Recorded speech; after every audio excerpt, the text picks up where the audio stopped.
هذا الصورة لآخر يمني في الكرة الأرضية، لآخر يمني في الحياة.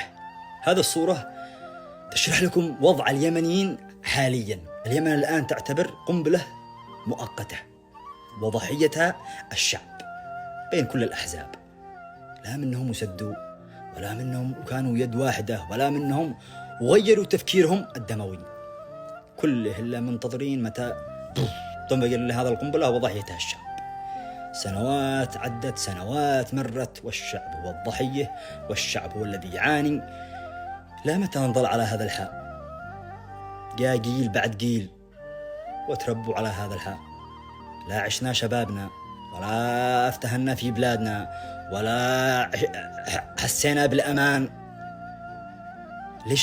ليش الأحزاب ما تسدوا وتكونوا يد واحدة كلكم؟ قسما بعظمة الله ما حد يجهل اليمن لو اجتمعت كل الأحزاب وسدوا وأصلحوا وعرفوا أن هنا كلنا يمنيين وكلنا أخوة وكلنا مسلمين.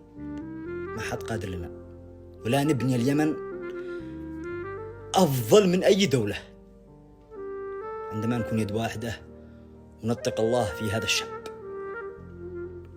ونعرف أن الشعب هذا عاني من سنوات، ونعرف أنه الشعب هذا هو الضحية، ونعرف أنه الشعب هذا يستاهل أن يعيش بأمن وأمان وعيشة كريمة. لا حول ولا قوة إلا بالله. نسأل من الله أن يلم شملنا جميعا، وأن يبعد مننا كل الفتن، ويجعل اليمن في أفضل وضع وفي أفضل حال إن شاء الله.